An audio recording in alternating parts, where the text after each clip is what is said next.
नाशिकमध्ये गोदाघाट परिसरात पुन्हा पाण्याची पातळी वाढलेली आहे। गंगापूर धरणातून 603 क्युसेक पाण्याचा सध्या विसर्ग सुरू आहे। दुतोंड्या मारुतीच्या पायाजवळ पाण्यानं खरं तर पावसानं जोर धरल्यास पाण्याचा विसर्ग वाढण्याची शक्यता आहे। गोदाघाट परिसरात नागरिकांना आता सतर्कतेचा इशारा देण्यात आलेला आहे। अधिक माहिती देत आहेत आमचे प्रतिनिधी लक्ष्मण घाटोळ आपल्यासोबत जोडले गेलेले आहेत। लक्ष्मण, काय सध्या पावसाची सद्यस्थिती आहे? नाशिकच्या गंगापूर धरणाच्या पाणलोट क्षेत्रात गेल्या 2 दिवसांपासून पाऊस सुरू आहे आणि त्यामुळे गंगापूर धरणातून तब्बल 600 क्युसेकने पाण्याचा विसर्ग गोदावरीत केला जातोय आणि त्यामुळे गोदावरी नदी जी आहे ती दुथडी भरून वाहताना आपल्याला पाहायला मिळते।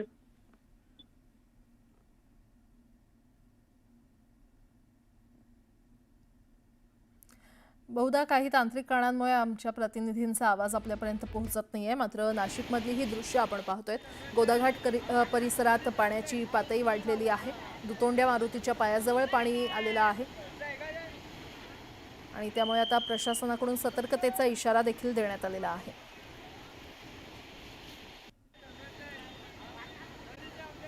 पुढची बातमी पाहूयात। उजनी धरणातून 71,000 क्युसेक आणि वीर धरणातून 31,000 क्युसेक पाण्याचा विसर्ग भीमा नदीपात्रात सोडण्यात आल्यानं चंद्रभागेला पूरसदृश्य परिस्थिती निर्माण झालेली आहे। 1 लाख क्युसेक विसर्ग भीमा नदीच्या पात्रात सोडण्यात आल्यानं चंद्रभागा नदीपात्रातील पुंडलिक मंदिरासहित इतर मंदिरं आणि समाध्या पाण्याखाली गेलेल्या आहेत। चंद्रभागा नदीला पूर आला असताना प्रशासनाचा हलगर्जीपणा समोर आलाय। पालकमंत्री जयकुमार गोरे यांनी घोषित करूनही आपत्ती व्यवस्थापन कार्यरत नसल्याचं पाहायला मिळतंय।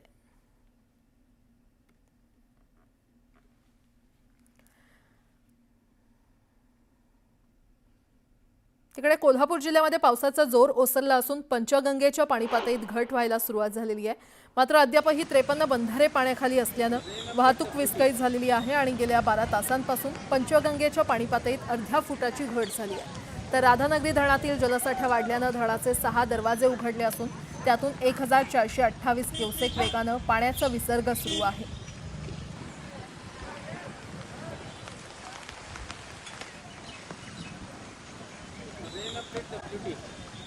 खडकवासला धरणातून विसर्ग वाढवण्यात आलेला आहे आणि यामुळे मुठा नदीच्या पातळीत वाढ झालेली आहे। यामुळे पुण्यातील सिंहगड रस्त्यालगत असलेल्या काही इमारतींच्या पार्किंगमध्ये पाणी शिरलंय। मुठा नदी पात्राच्या लगत असलेल्या इमारतींच्या पार्किंगमध्ये पाणी शिरलंय तर एकता नगर भागातील इमारतीच्या पार्किंगमध्ये देखील पाणी गेल्यानं नागरिकांना मोठा त्रास सहन करावा लागतोय। नदीकाठच्या नागरिकांना प्रशासनाकडून सतर्कतेचा इशारा देण्यात आलेला आहे। तर खडकवासला धरणातून आता विसर्ग वाढवण्यात आलेला आहे। मुठा नदीच्या पातळीत त्यामुळे वाढ झालेली आहे आणि नदीकिनारी असलेल्या इमारतीमध्ये पाणी शिरलं असल्याचं पाहायला मिळतंय। त्यामुळे नागरिकांना मोठा त्रास सहन करावा लागतोय। नदीकाठच्या नागरिकांना प्रशासनाकडून सतर्कतेचा इशारा देण्यात आलेला आहे। खडकवासला धरणातून विसर्ग वाढवण्यात आला आहे आणि त्यामुळे मुठा नदीच्या पाणी पातळीत वाढ झालेली आहे। यामुळे पुण्यातील सिंहगड रस्त्यालगत असलेल्या काही इमारतींच्या पार्किंगमध्ये पाणी शिरलं असल्याचं पाहायला मिळतंय। मुठा नदी पात्राच्या लगत असलेल्या इमारतींच्या पार्किंगमध्ये पाणी शिरलंय तर एकता नगर भागातील इमारतीच्या पार्किंगमध्ये देखील पाणी गेलेलं आहे आणि त्यामुळे नागरिकांना मोठा त्रास सहन करावा लागतोय। नदीकाठच्या नागरिकांना सध्या प्रशासनाकडून सतर्कतेचा इशारा देण्यात आलेला आहे। पुण्यातली ही दृश्य आपण पाहतोय। पुण्यातील सिंहगड रस्त्यालगत असलेल्या काही इमारतींच्या पार्किंगमध्ये हे पाणी शिरलेलं आहे।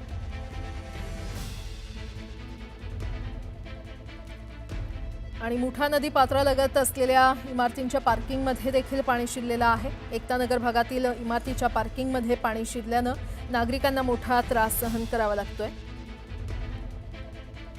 आणि नदीकाठच्या नागरिकांना प्रशासनाकडून आता सतर्कतेचा इशारा देण्यात आलेला आहे।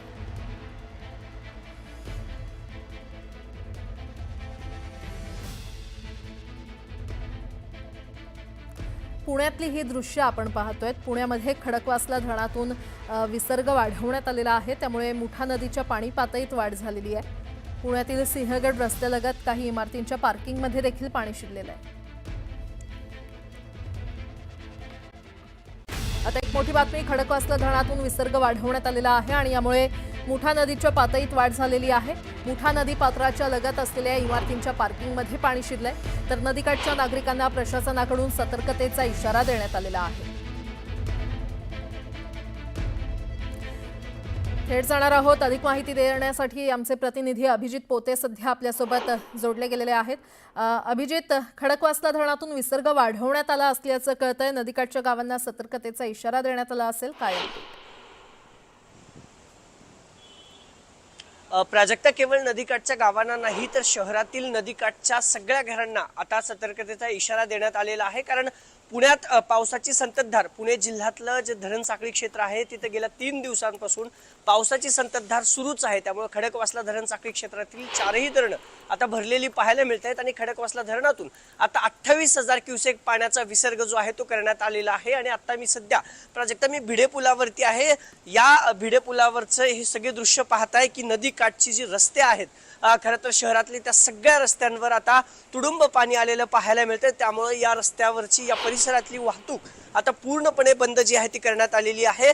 त्यासह सिंहगड रोड परिसरातील काही सोसायटी आहेत. आपल्याला माहिती आहे की एकता नगर परिसरामध्ये गेल्या वर्षी पूरसदृश्य परिस्थिती निर्माण झाली होती. त्याही सोसायटीतल्या काही भागात आता पाणी साचायला जी आहे ती सुरुवात झालेली आहे. पुणे जिल्ह्याला पावसाचा आज रेड अलर्ट आहे तर शहराला ऑरेंज अलर्ट आहे. आणि खडकवासला धरण साखळी क्षेत्रातून 28,000 क्युसेक पाण्याचा विसर्ग केल्यानंतर मुळा मुठा नदीचं जे पात्र आहे शहराला जोडणारं, त्या शहरातील त्या पात्रांमध्ये पाणी तुडुंब भरून वाहताना पाहायला मिळते.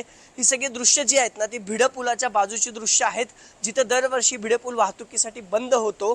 त्याचप्रमाणे यंदाही आता हा सगळा नदीपात्राचा जो रस्ता आहे, नदीकाठलगतचा शहरातील रस्ता वाहतुकीसाठी बंद करण्यात आलेला आहे.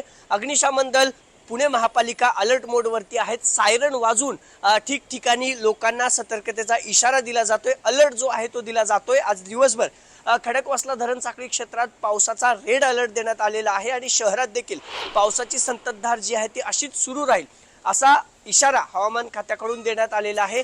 ही दृश्य आहेत गेल्या 3 दिवसांपासून हा जो नदीकाठलगतचा परिसर आहे किंवा जो रस्ता आहे तो वाहतुकीसाठी महापालिकेनं पूर्णपणे बंद केलेला आहे. बॅरिगेटिंग ठिकठिकाणी शहरात आता जी नदीपात्राची रस्ते आहेत नदीपात्राचे तिथं बॅरिगेटिंग करण्यात आलेले आहेत, जेणेकरून जे पुणेकर आहेत किंवा जे हौसे लोक आहेत त्यांना इथं सोडण्यात येऊ नये. कारण हा जो पूल आहे ना हा सगळा शहरातील 2 मुख्य रस्त्यांना जोडणार आहे आणि तिथंच हा सगळा नदीपात्र आता तुडुंब भरून राहते. गरज पडली तर 28,000 पेक्षा जास्त क्युसेक पाण्याचा विसर्ग खरं तर प्रशासनाकडून करण्यात येणार आहे. त्यामुळे प्रशासन देखील सतर्कतेवर आहे. जिथं जिथं गरज आहे तिथं अग्निशमन दलाची जवान, महापालिकेची जे अधिकारी कर्मचारी आहेत ते तैनात करण्यात आलेले आहेत. सगळ्या प्रशासकीय यंत्रणा आता अलर्ट मोडवरती आहेत आणि आज देखील पावसाची अशीच संततधार जिल्ह्यात राहील असा इशारा हवामान खात्याकडून देण्यात आलाय. प्राजक्ता, ठीक आहे अभिजित, धन्यवाद या संपूर्ण माहितीसाठी.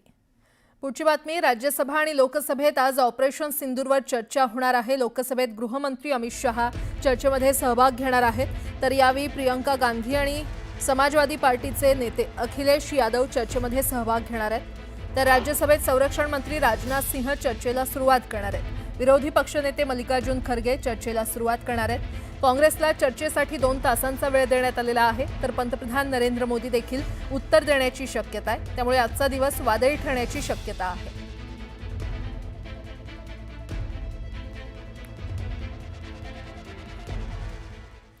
पंतप्रधान मोदींना संरक्षण मंत्री राजनाथ सिंह आणि परराष्ट्र मंत्री यांच्या भाषणाचं मोदींनी कौतुक केलेलं आहे. एक्सवर पोस्ट करत मोदींनी दोघांच्या भाषणाची स्तुती केलेली आहे. संरक्षण मंत्री राजनाथ सिंहांनी उत्कृष्ट भाषण केलं, ज्यात त्यांना भारताच्या सुरक्षा यंत्रणेच्या यशाबद्दल आणि ऑपरेशन सिंदूरमधील आपल्या सशस्त्र दलाच्या शौर्याबद्दल सखोल दृष्टिकोन सादर केला असं मोदींनी एक्सवर म्हटलंय. तर परराष्ट्र मंत्री जयशंकर यांचं भाषणही उत्कृष्ट होतं असं मोदी म्हणालेले आहेत. ऑपरेशन सिंदूरच्या माध्यमातून दहशतवादाच्या धोक्याशी लढण्याचा भारताचा दृष्टिकोन जगासमोर कसा स्पष्टपणे मांडला गेला हे जयशंकर यांनी अधोरेखित केलं असं मोदी म्हणाले.